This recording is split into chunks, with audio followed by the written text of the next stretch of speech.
Hello, guys. We can wait for a minute longer if we need to, just to see if everyone got here. And for those of you who are already here, please have a look if you haven't already at the text channel week 1 and tell me if that works for you. My idea was to pack uh, materials that related to um, particular fields that we are going to be covering according to the schedule that we're supposed to do that. So if anyone misses anything, you could probably use it to find your way around. And although some of those materials might be present elsewhere, or we can make repositories that would be like PowerPoint presentations and films and stuff like that. It I thought it would be useful to also have it in one place at the time that you might need it, or when you need to open it for the actual session. Here we have the short overview film. It was a well.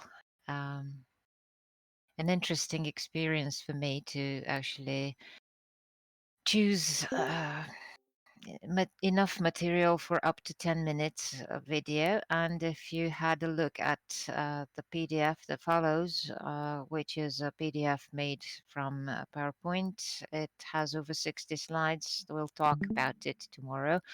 We'll see how that works out.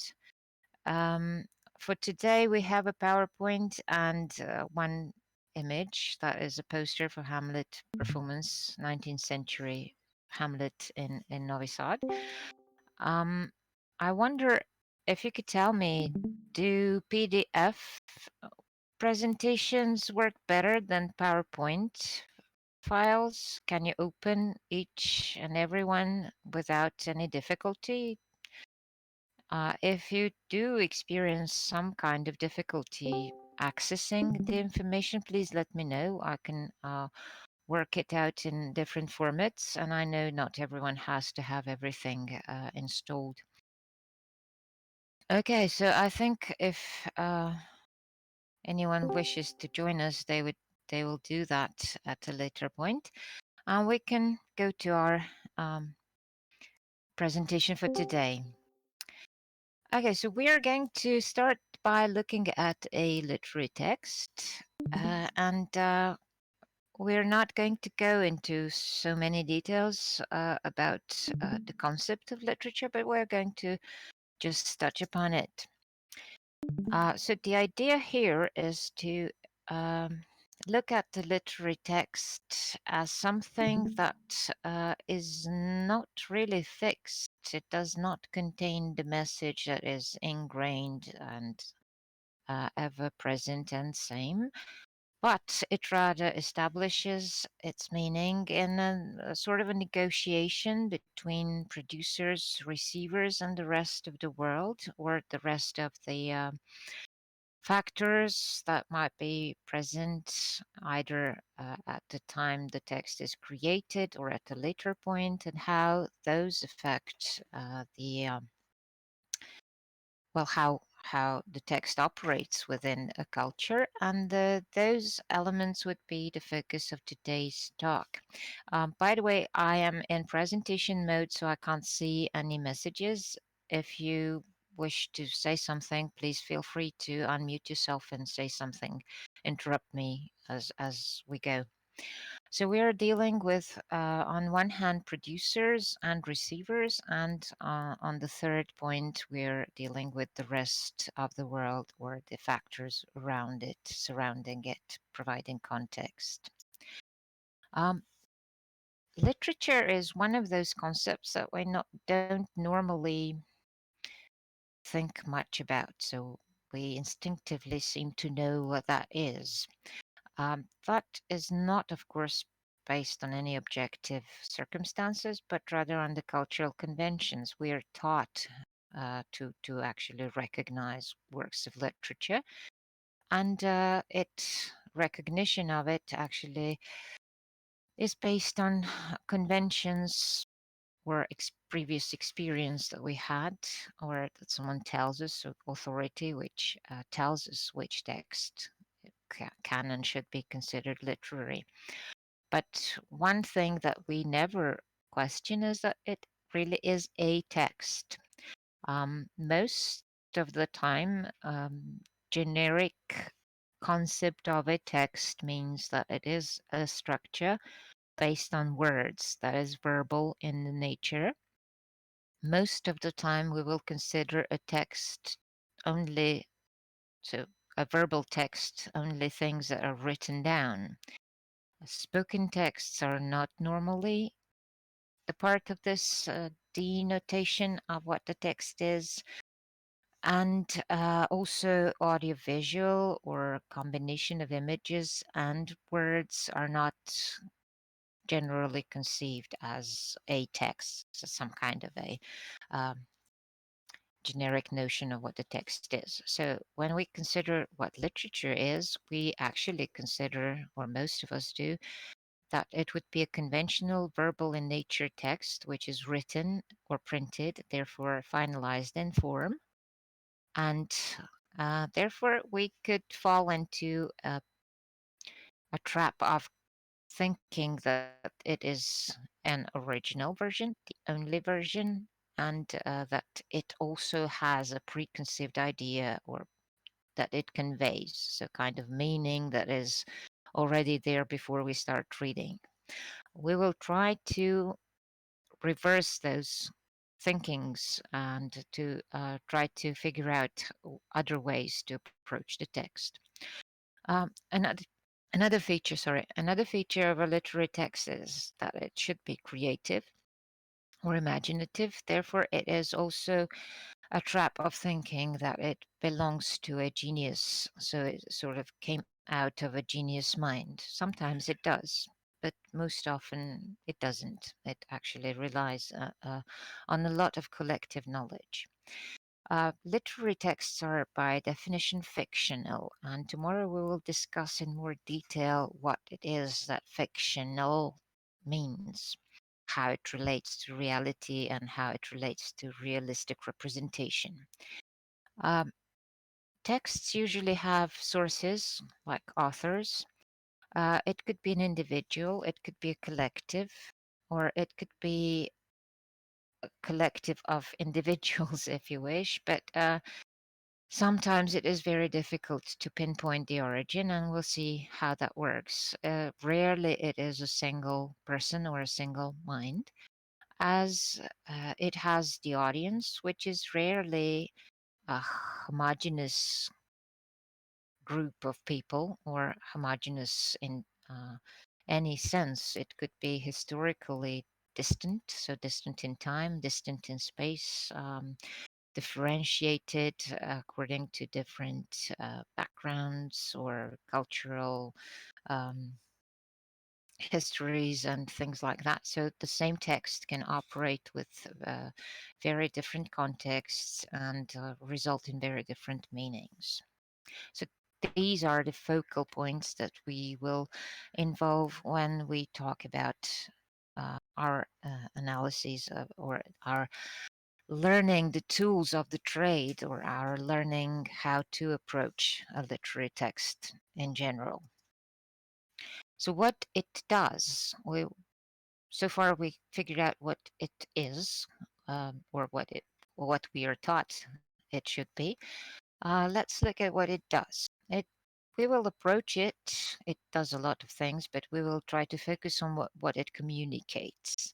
And in the fact that it communicates, it already is structured or constructed or based on several very conventional features which establish mega genres. So there are rules that guide how we put elements together, and we get either a poem or a play or a novel or a story.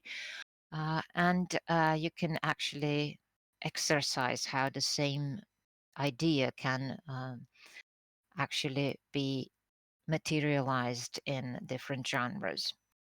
Um, the fact that it communicates and that it communicates by or through the means of genre, um, through the means of poetics, which is actually the grammar of literature, or how you establish a whole by using specific parts in a specific way.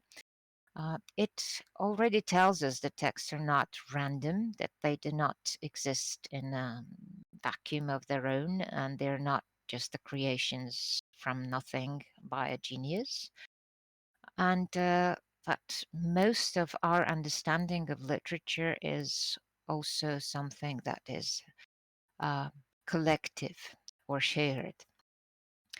The texts, literary texts, are then established or uh, put together through the principles of poetics, which could deal with either individual um, products or individual creations, or it could also be or could refer to a group that shares similarities.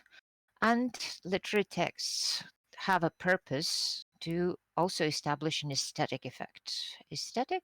What does that mean? Could anyone elaborate on what aesthetic means? Anyone?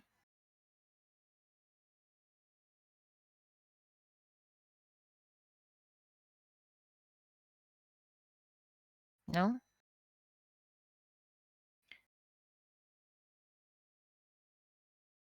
Okay, It's aesthetic. maybe it's in Yeah. line with maybe something that is in line with certain ideals, um, like poetic ideals, maybe. But I I can't really find a definition that's not circular. So yeah. Okay, let's try to keep it simple. So, if we said poetics is the grammar of literature, grammar tells us how to, let's say, syntax tells us how to order elements to form a meaningful sentence. That's what poetic does for literature, how to order elements, which elements to actually include, and how to put them together in order to create an effect. So, poetics is actually manual and instruction how to put things together. Aesthetic is the effect, and aesthetics means what? Could you give me a synonym, not related to literature, just what when you hear the word aesthetic, what does that mean?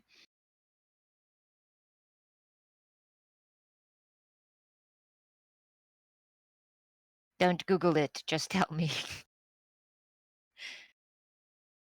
Maybe style. Beauty, Okay. I would say. Beauty, yes, thank you. It means pretty, it means beautiful. It is a style. Styles can be also abrasive, so not every style is pretty. But here, aesthetic effect is actually something that means pleasing, something that we would like. Um, that's what literary texts, at least most of them, have as a sort of a goal or something that they're, especially in poetry, looking for.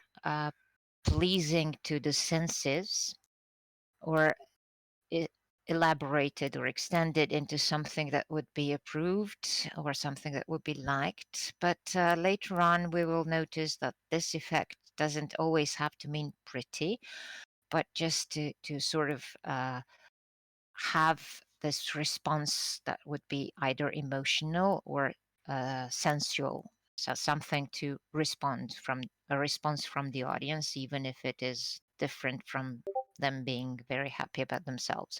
So pleasing is not always synonymous with aesthetic, but in most cases it is. So there are exceptions. That's what I'm saying. And we will probably find them most striking when we get to drama. So theater can be very provocative, but also sensory response is what aesthetic does. All right, here you have a reminder of a keyword. This is one of the questions in at least one of the quizzes. So, poetics doesn't mean like poetry, it means a study of foundational concepts. So, what is the basis? What is uh, the most basic element and how it is um, combined together in order to produce a literary text? That's what poetics does.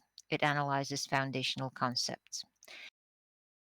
Um, for example, if we look at poetry for aesthetic effects that would be pleasing to the senses, let's keep it to the something that we would respond to and would like. We have those in, first of all, sound and rhythm. That's why we like poetry, right?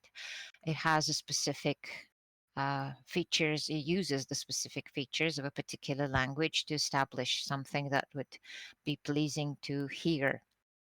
And rhythm requires repetitions that will also provide us with something that we would like. Um, how we do that, of course, we need to be aware that poetry has different means of doing it from, for example, popular songs. They also rely on sound and rhythm and repetitions, but what they do is slightly different from poetry. And the basic tool that poetics would analyze in poetry would be verse or this process of versification or the formal organization of sounds that we will deal next week with. And it starts at the level of typography already, so what the poem looks like. Remember when I said we think about literature or literary texts in terms of being written down or being something that we read, something that is printed? So typography also plays a great role there. Um, Another aesthetic effect that is achieved by poetry is in figurative language use. That would be our third week's topic. And it does or it achieves the pleasing effect by using metaphors. Of course, poetry uses metaphors in a different way from philosophy or religion or even prose writing. And that we will be looking into how the use of metaphor changed in time. Uh, of course, poetics is not one. There are many of those, and that they also are influenced by the changes in language and the changes in culture and philosophy, science, and things like that. It all influences how this aesthetic effect is achieved in literature. So, if we take a look at the text as a product, could you tell me how is the text of a product? Do you have a favorite novel?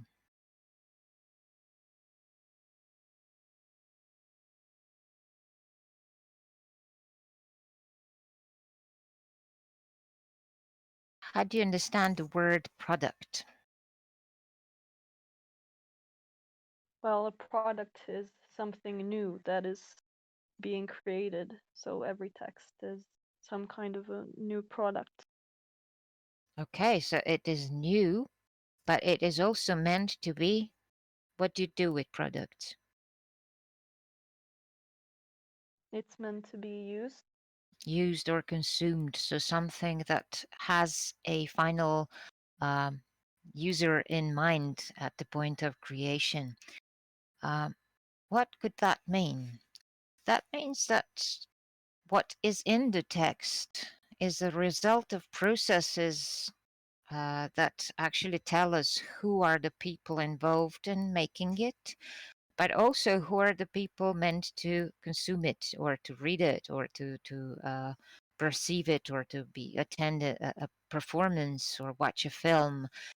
And also the third component is how this product, so something that needs to be sold, also is a part in contemporary um, book market, if you wish. I'm not saying literary production because not all of the book market is literary, but most of the books, most of the literary works, in order to be recognized, to be, so to say, be allowed to exist today, they need also to be sold. They need to be uh, sold in the market. So to be either a given a reward or awarded, or they need to be bestsellers, or they need to be monetized or some such thing before they actually are admitted into the this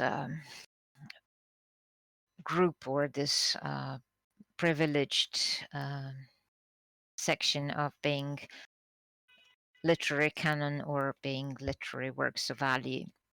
So it also either is has some kind of monetary or uh, market value, if you wish. In the past, it wasn't exactly like that, but in the past, we also can examine elements from the outside world which either allowed some literary works to exist or actually um, stopped or prevented them from becoming a part of the culture. So it is always question of what it did, the literary text, what it did in the world around it, and what facilitated its persistence. Um, most of you might have experienced one of the, if you wish, definitions of what a canonical text is or what a literary canon is. Basically, it has to do with the literary works which are thought to be valued. And the phrase is because they stood the test of time. Does that sound familiar?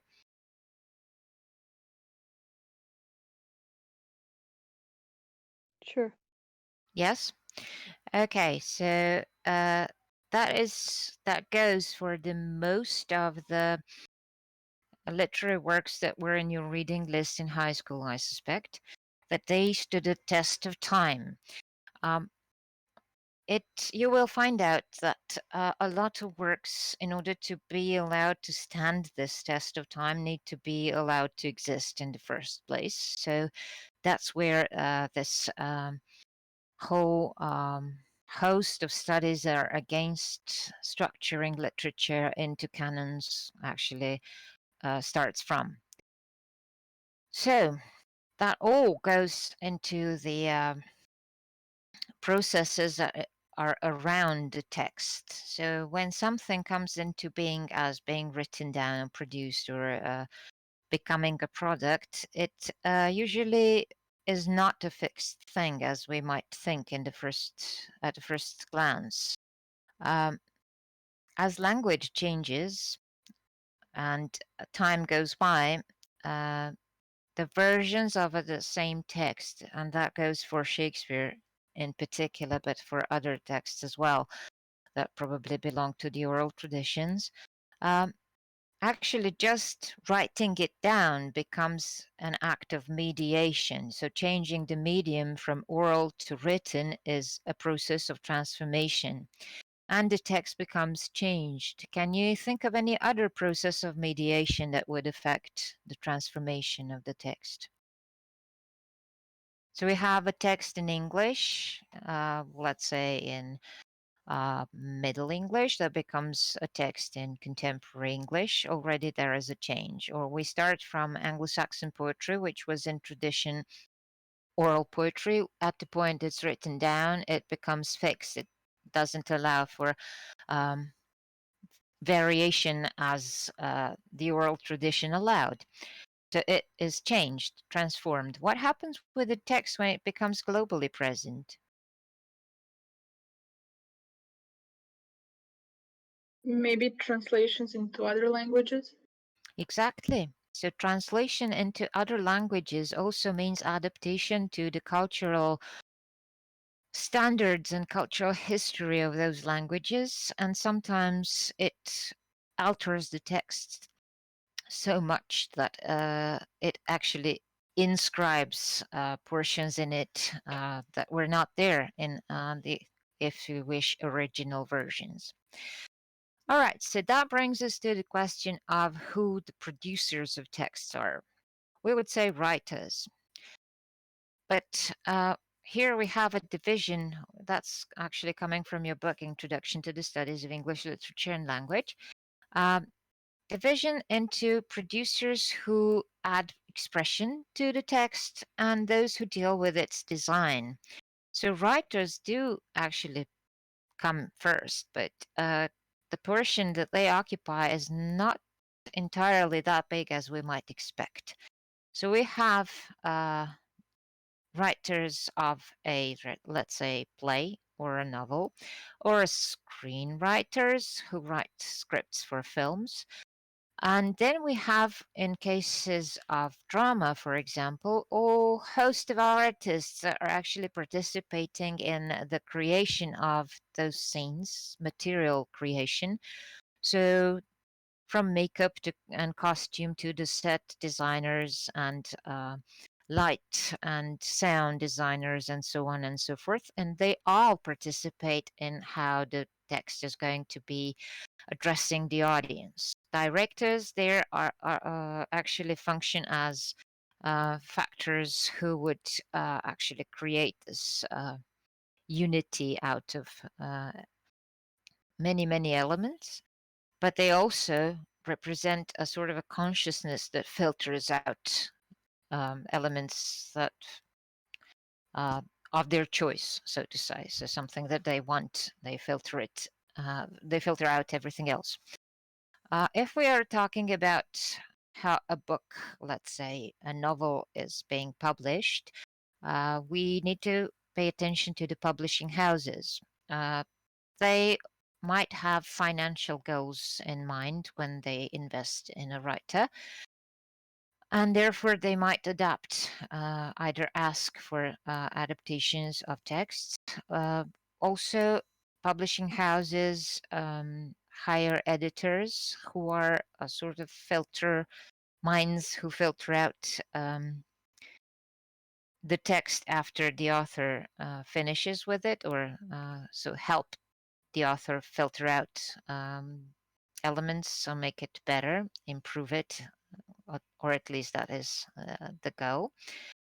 And then we can have other sorts of or other levels of adaptations of the text that would allow it to exist in the world, along with translators and the change between languages or change between entire cultures.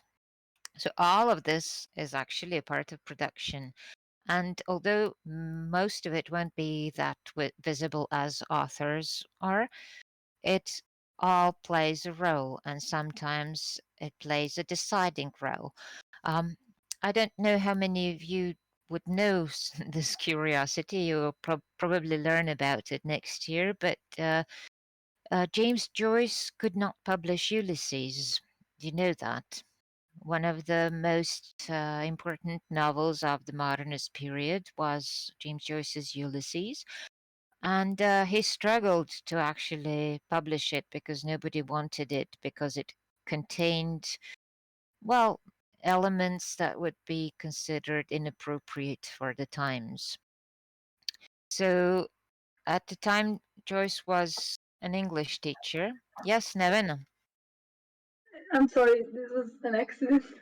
Oh, I thought you wanted to say something. Yeah. Well, uh, it ended up, or Ulysses ended up being published with a pornographic publisher in Paris in 1939. And it just isn't a pornographic book, but according to the standards of those times, nobody wanted it because it was inappropriate in so many ways, according to them. So you can tell that it affected either Joyce's writing and the book itself quite a lot, although it is not a fact that would be known widely.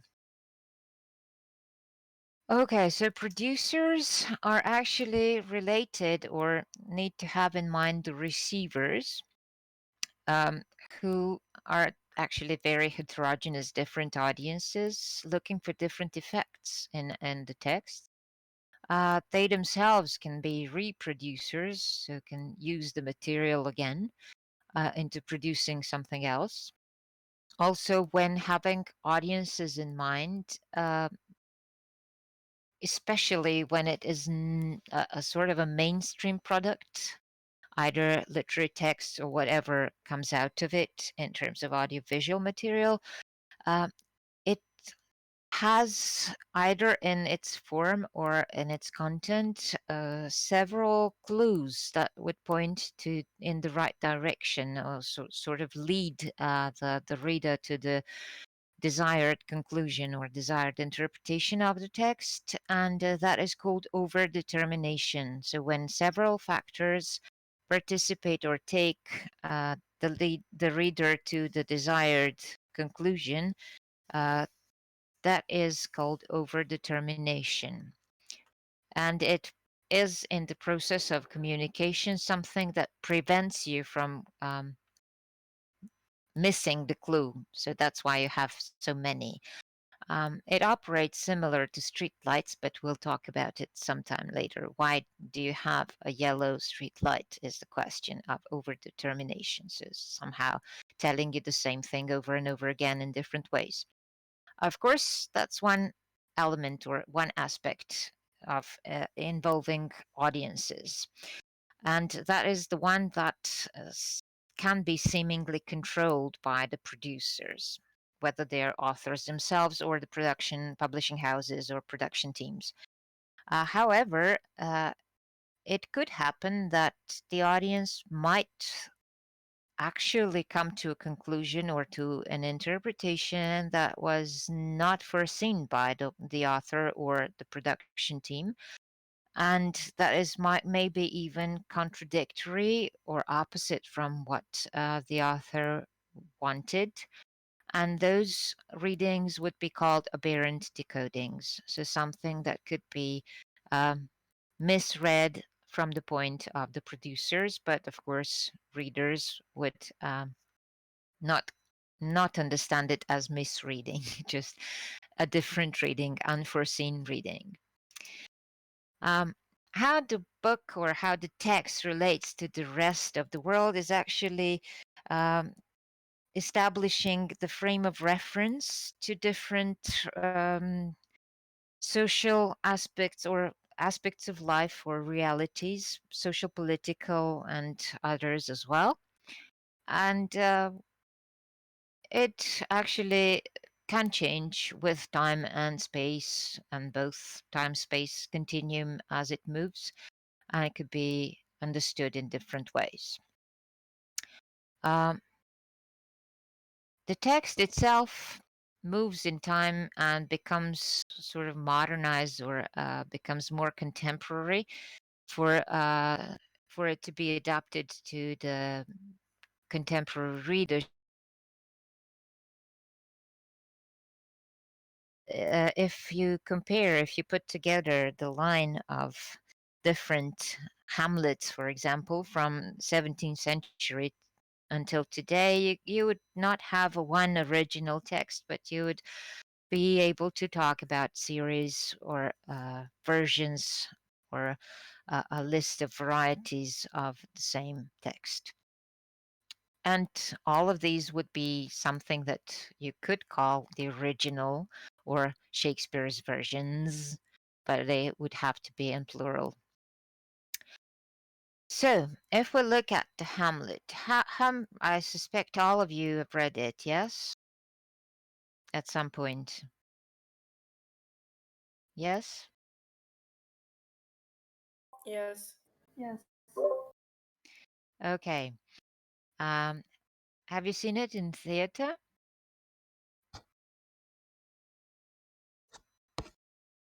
No. No? And I Yes? talked to my friend who knows a lot about theater, and there aren't really Shakespeare plays often here. I think there was Hamlet a few years ago. There was, yes. There was one a few years ago in Srpsko narodno pozorište, but that's true. They don't actually, they're not played that much. Um, there could be a lot of reasons for that.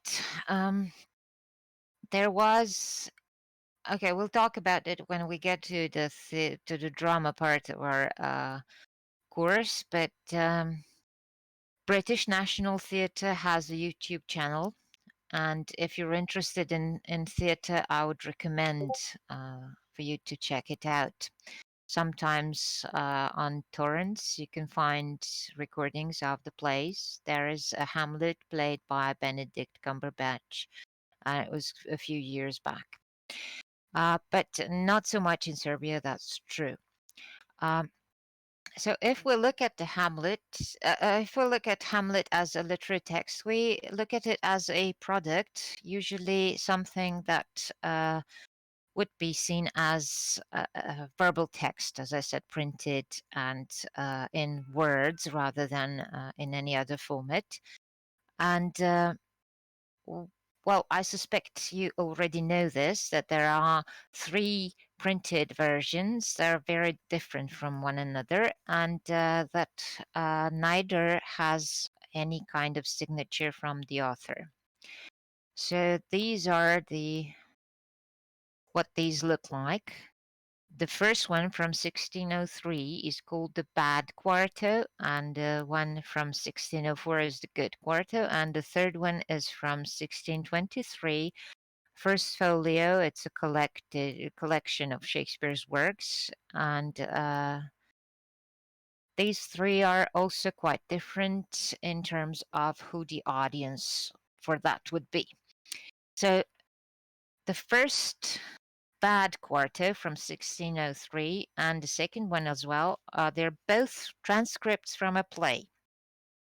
Um, they're called the originals probably just because they're the only remaining traces of it. There probably was a handwritten version of it, but it because the first play that they actually transcribed had to come into existence from somewhere, but it wasn't saved. We don't have evidence for that, so these are considered to be the originals.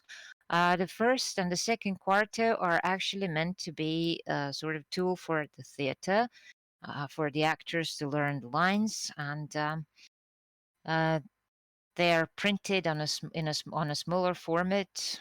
Paper was expensive, and they're not meant to be a keepsake. The third version from 1623 is something that is meant to be uh, read, first of all, so something for reading, something that would be a keepsake, something that would be considered of greater value. And with that, we can see that how it is. Mm, visually how it looks like and what kind of print was used and what kind of paper was used, that it was meant to be something of a greater value.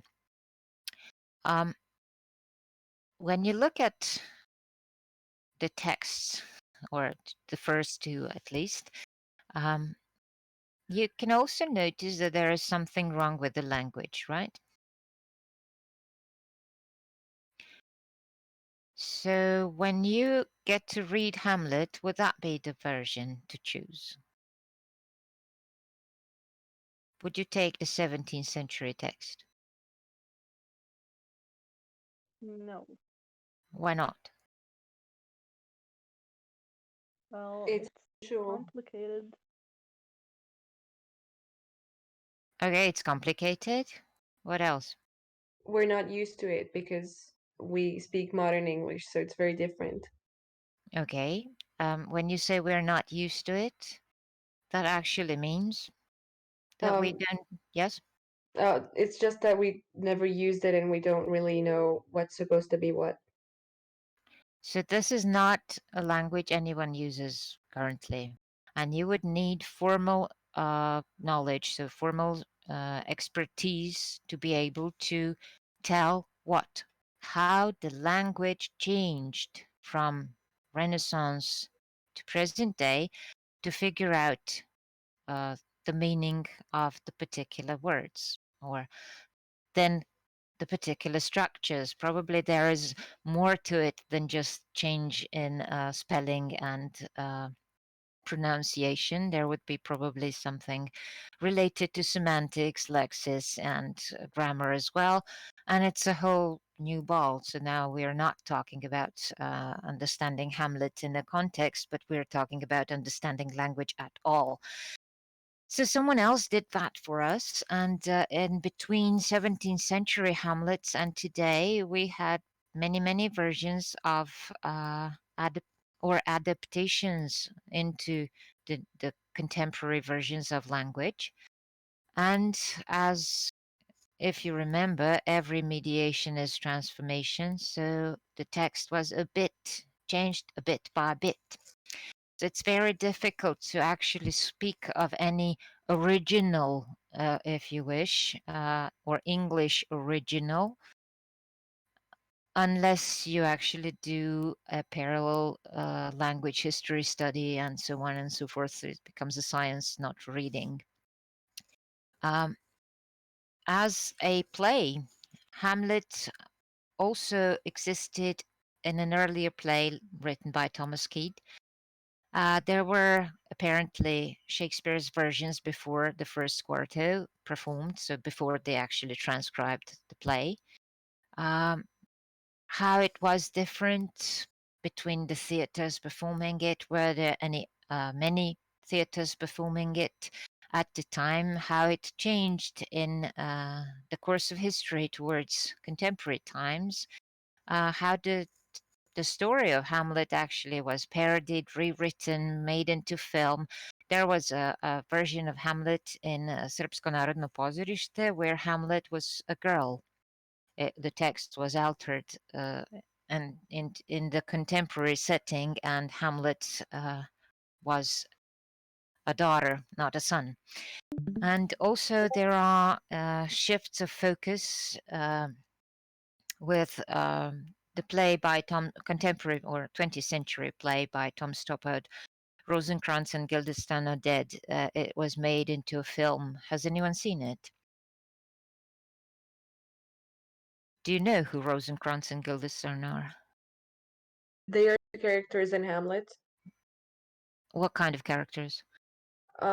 They were old friends of him, I think. Okay, but in terms of hierarchy in the play, they're not really important, are they? No, they appear No. only for a short amount of time. So they're like sidekicks or not even that. And here we have an entire story retold. So that the two of them are the focal points. So they're the focus of the story, and the story is being told from their perspective, the story of Hamlet. So how they saw all of it.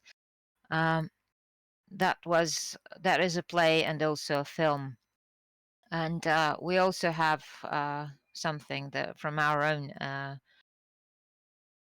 region, or Yugoslav version of it, predstava Hamleta u selu Merdušadonja, which is actually a politically satirical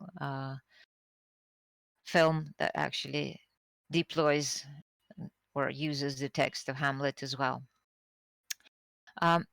In terms of producers, we could say that the story of Hamlet originates from a historian, Saxo Grammaticus, who recorded Danish history and from whose writings the story was borrowed.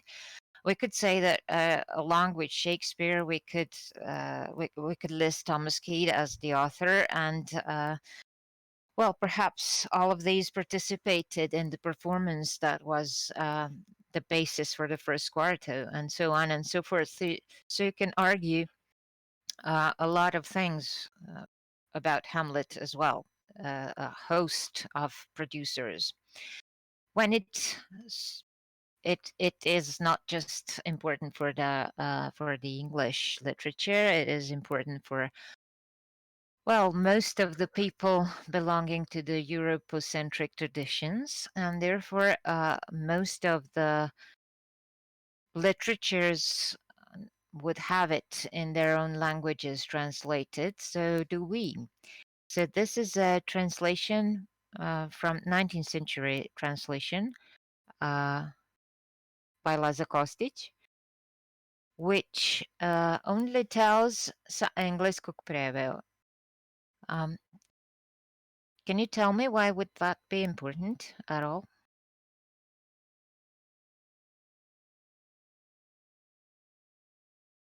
Why does it say sa anglesku preveo?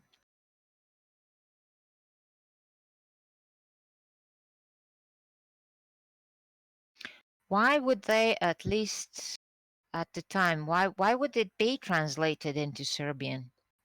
Any ideas?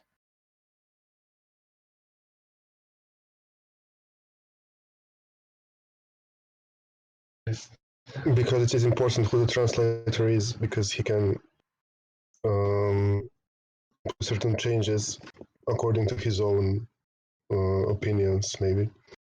But why would anyone translate it into Serbian in the 19th century? Well, it was done already really important work for the European literature and the European culture as a whole. So it was important for Serbian theaters to have their own version. Okay, that's true. It was important for theaters who performed in Serbian to have their own version because the basis of a nation is its language. That's 19th century uh, national movements or awakening of the national consciousness.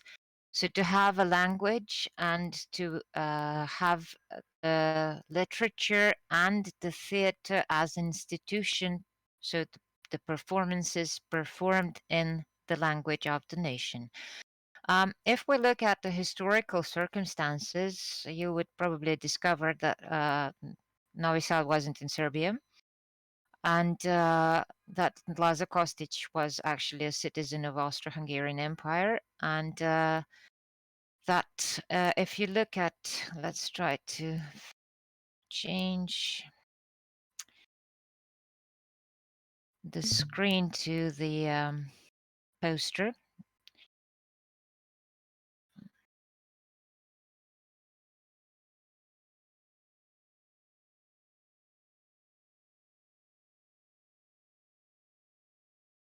I can't do it now. Okay, so go back to Laza Kostic and Hamlet.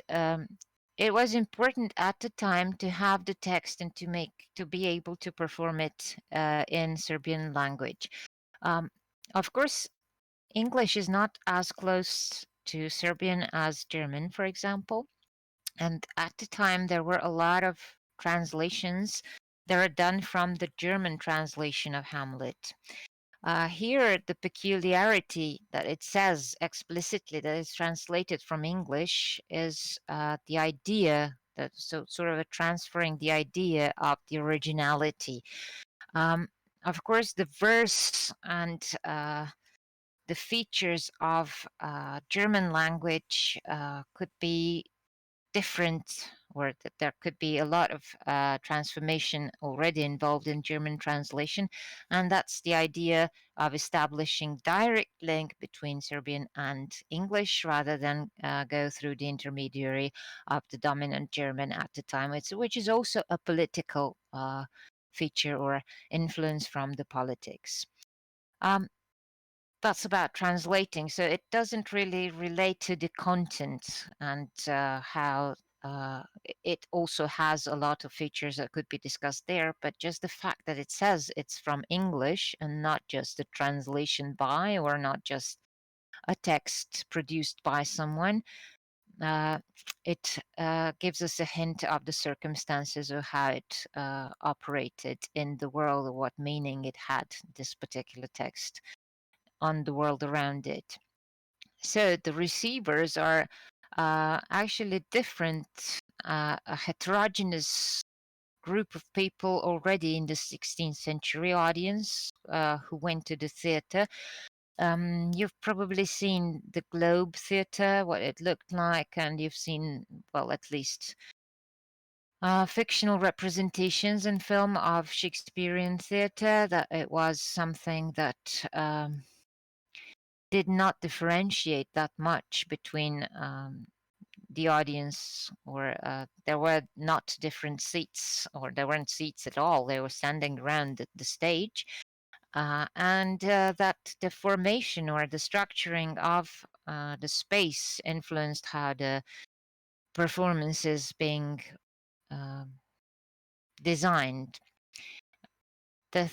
These 17th and 16th and 17th century theaters, they were not really anywhere close to what we conceive as theater today. Also today, theater is a different kind of institution than it was at the time. 17th century, if you wish, had this sort of democratic spirit to it, and it was a sort of mass entertainment at the time, similar to what we see, how we perceive television today, or concerts, perhaps, of popular music. But theater today is not exactly that kind of entertainment. What is your opinion? What kind of entertainment is theater? Who goes to theater? Can you get the tickets? Is it easily available? Mm, what are you supposed to do when you go to the theater?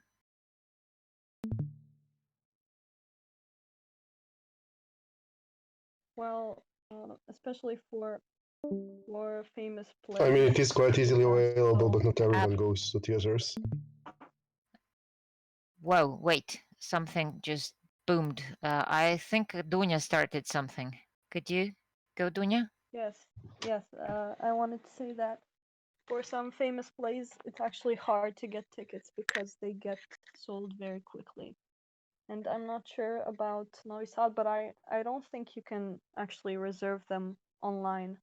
So it's not very easy, but I think there aren't too many people who go to the theater. Maybe the movies are more famous. Actually, I think they definitely are. Okay, and then there was someone else. One of the boys started speaking, and I didn't catch who. Yes? Could you say that again? Because it was a jumble and we didn't hear much. No? Maybe we lost connection. I don't know what happened. It just sort of cracked. Okay. Theater today generally does is not considered to be mass entertainment in the sense that either going to the movies is or watching programs online or on TV, so that the audiences have changed. Theater is considered to be more intellectual. Although it might not always be the case, sometimes it is true that um, theatrical performances can also be aimed at mass audiences. It could be less um, demanding, but there are versions of theater that are quite different from just watching a film. So theater became a slightly different medium or than it used to be. When we are considered when we consider receivers in terms of reading, those would be people like you, those who are required to read plays as a part of their formal education. And that also structures, so you are also being instructed how to approach a play. It's not exactly the same as if you were reading a novel. Um, how Hamlet relates to the rest of the world? Well, we could say that it examines topics that are still relevant: power play, establishing social orders, psychological orders, family loyalty, murder, revenge, love, um, how it how all of the treatment of these topics changed in time, and how the focus or how the important aspects of it alternate between religion, politics, psychology, or how taboos change to sanction views and back variations which occur or appear in time and space. So it's not exactly the same view on taboos depending on which culture we are talking about, not just in which historical period. Um, this illustrates that literature or literary texts have a very dynamic relationship with, first of all, language and then culture. That literary text actually struggles in this change or if you wish, reforms of language, reforms of important aspects of culture as well. And in order to be able to figure out how those factors create meaning in a sort of negotiation and how those factors establish the interplay, we need theoretical models, and that's the idea.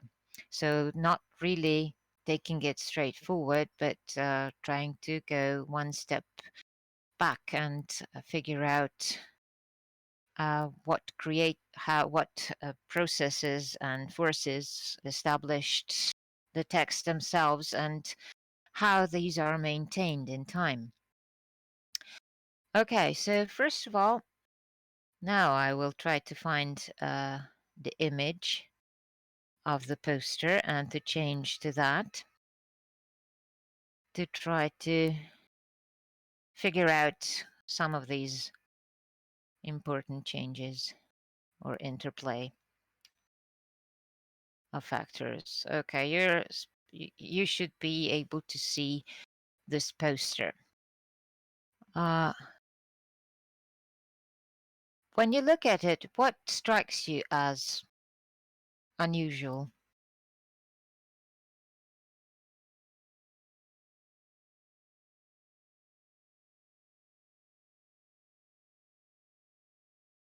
Today we usually don't have characters listed on posters. I mean, that's something that would be unusual for today's audiences. Okay.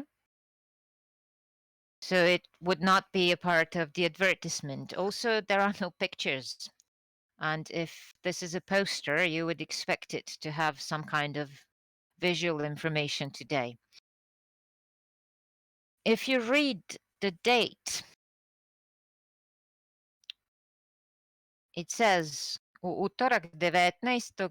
31. marta 1896. What's that?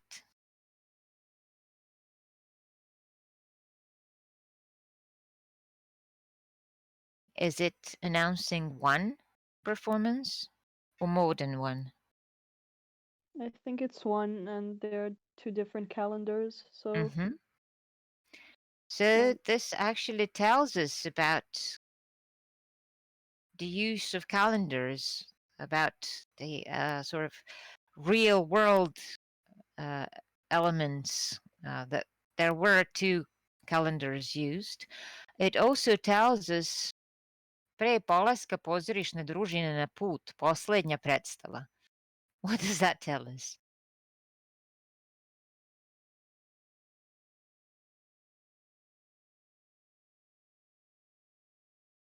That this institution is not exactly permanent. It is a sort of a temporary establishment, right? Pozorišna družina. So the troupe is actually traveling.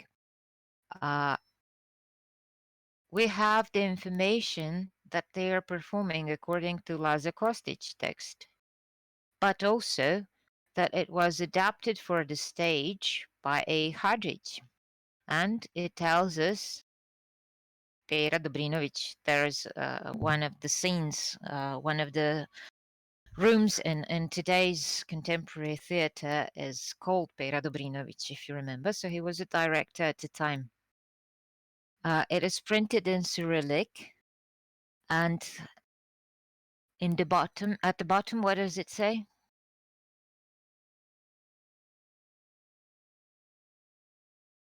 skroz na dnu ili Pa šta imate još ovde ispod likova?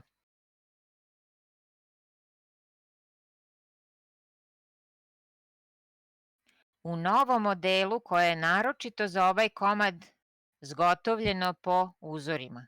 What does that say?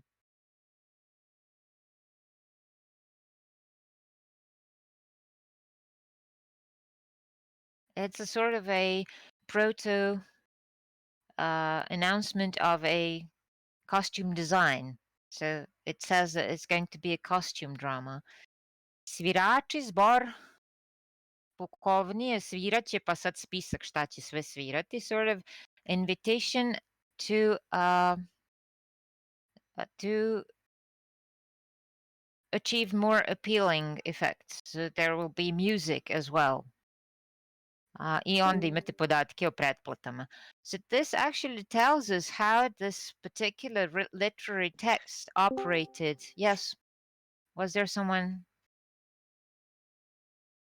wanting to say To something? se Da? verovatno se čuo moj mikrofon, ostao mi je Okay. So this poster is telling us how at the end of the 19th century, the text of Hamlet operated in our local environment, what it did, who was invited, what were the circumstances, and what it in the end looked like, what the world looked like. Pogledajte kako piše vreme. Sa polovinom 7,5 i u 10,5 sahata. So how the language at the time, our own language, what it looked like. All right, so let's go to the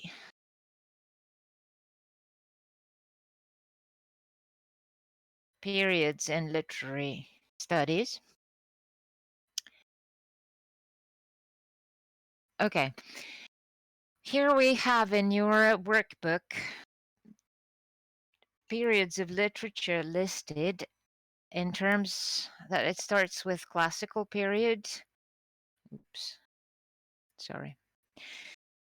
Classical period, which lists Greek and Roman texts. Why do we start there?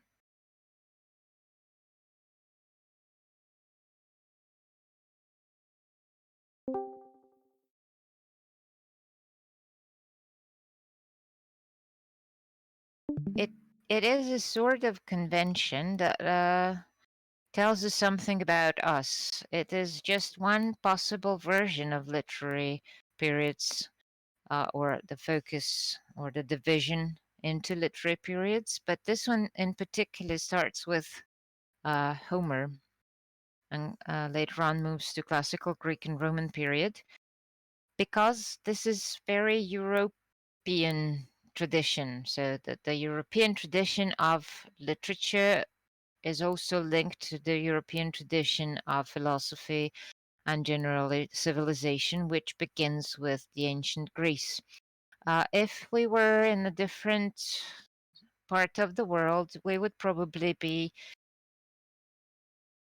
or this would probably look differently.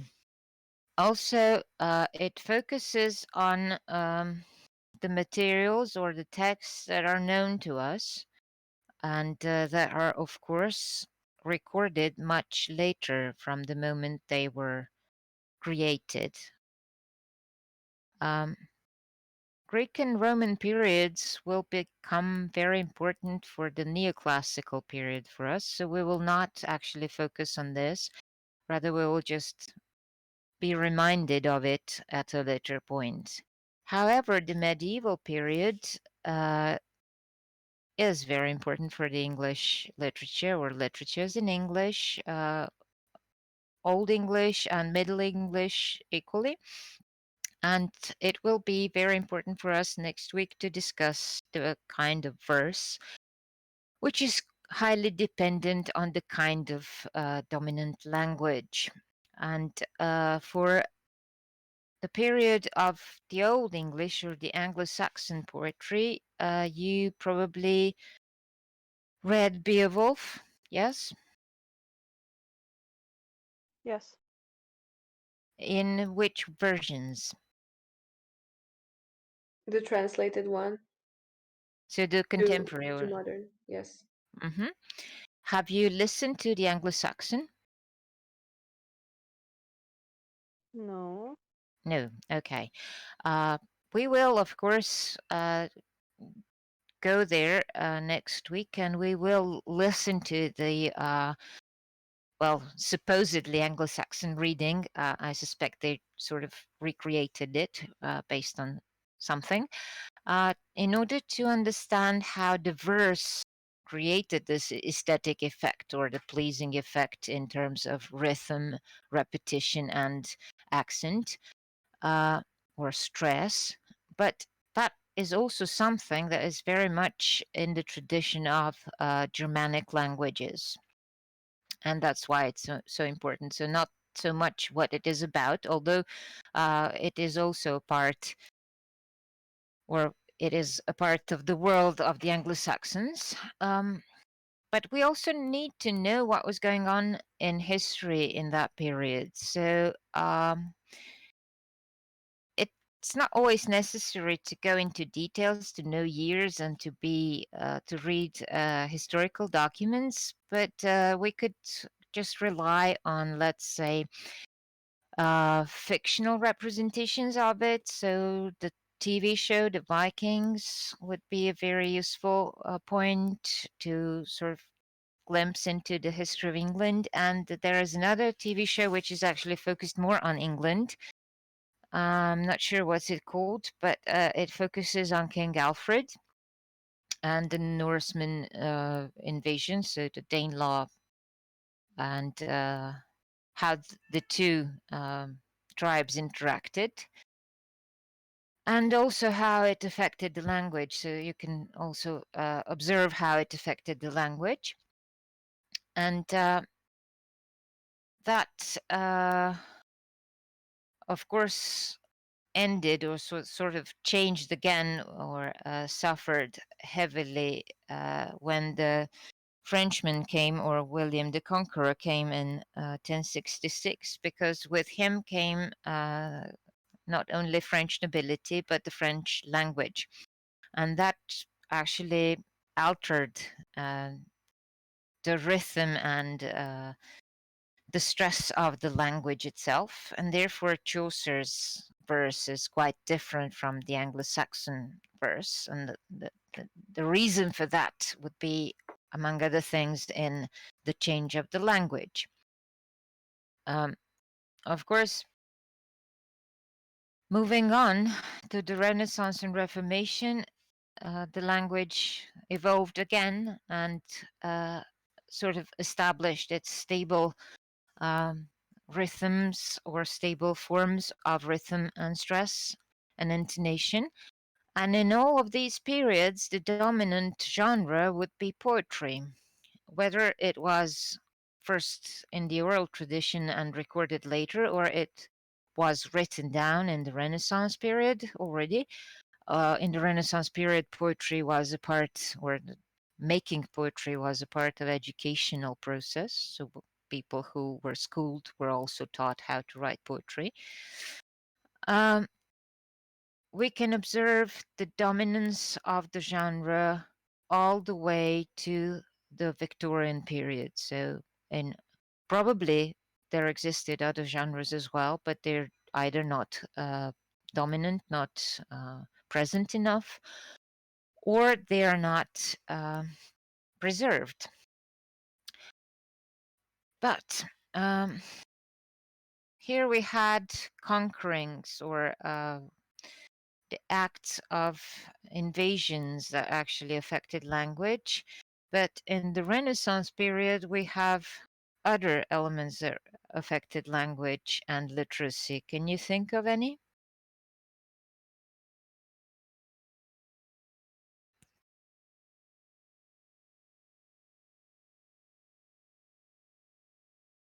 Можете ли поновити питання? Okay.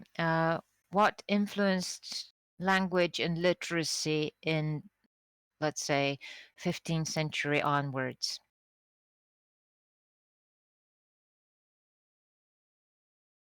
Maybe the Divine Comedy? Okay, but in general circumstances, was there something that actually revolutionized literacy? The printing press. Yes, the printing press. Why is that important? Because it made books more available and cheaper to produce. Exactly. So many books, many people could learn to read and write, and then you get to produce even more books. So, which books? With what did they start? Mm, the Bible. The Bible and the translations of the Bible. And it was a revolution with unprecedented consequences. Another thing that was, well, that was, I think, mid 17th century, also created or facilitated revolution was the plague.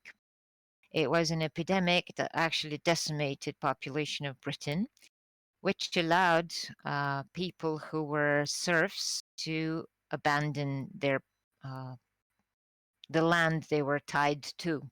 So they were able to move, and they were able to be established as a sort of a workforce, which created the revolution or the industrial revolution or the change of focus in the production. And with that, it opened the door to industrial revolution, which then came into being with in the 19th century with the onset of the steam engine. In between, we still have the domination of poetry, and the poetry was usually considered an art for the rich, and because they could afford education, and the education wasn't that widespread. Okay, I'm going back and forth with making sure I don't forget anything. And all the way to the Romantic period, uh, we have poetry as the dominant literary genre. In the neoclassical period, which predates Romantic period, we have this revival or return to the classical or rediscovery of the classical literatures. That means Greek and Roman, especially Roman. And we also have the change in the philosophy going from religious understanding or predominantly religious understanding of the world to well, rediscovering Greek philosophy as well and take it from there, belief in the reason. And in the Romantic period, we have a sort of a reaction to that classical revival. And we'll go into there, but it is also a period where national ideas of the nation are being constructed. And still, we are dealing with mostly poetry. And with the suddenly with the onset of the Victorian period or with the onset of the 19th century, there is a huge change, and suddenly the novel starts to dominate. You probably discussed it with Ariana already, so how it came to be, but from that point onward to the modern period and the postmodern period, we consider literature or literary text usually something that would be predominantly a story, not exactly something with this aesthetic effect, but something with a sequence of events being told. Um, Okay, one of the important things that you need to keep in mind is that modern doesn't mean contemporary. So, modern period, modernism, modernist literature actually relates to the period of the beginning of the 20th century till after the World War II. That's modern. Postmodernist or postmodern occurs after, and that is what we consider well, 1950s to the end of the 20th century. You could even say that, well, today we live in the postmodernist world, but be aware because one of the questions that you will have in your quiz will be to uh, line up the periods to follow one after another you should know that modern period is before postmodernist period or postmodern period. Um, and modern doesn't mean contemporary. You won't have years, of course, in the quiz. One last thing for today, before questions, is our overview of theoretical approaches and methods in literary studies. We will be focused for the better part of our um, approaches on structural approach. So we'll be looking in the elements that literary texts are made of. So structural approach and post-structural approach probably to the lesser point, and that means that we'll be text-oriented. In the future, you will be, of course, allowed or not necessarily required, but somehow encouraged to exercise other approaches as well. And I'd say reader oriented and intertextual and intermedial approach or context oriented approach, especially in the later years, would be more appropriate. But as the basis, we shall focus on the text oriented approach.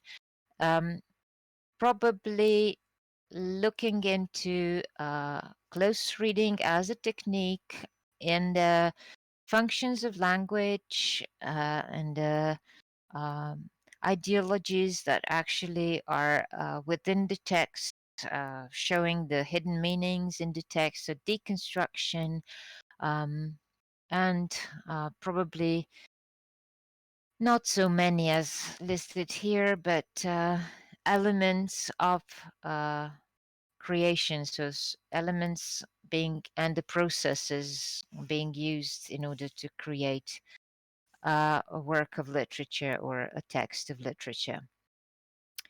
Okay, I think that's more or less all from me. Do you have any questions, objections, or suggestions, or whatever?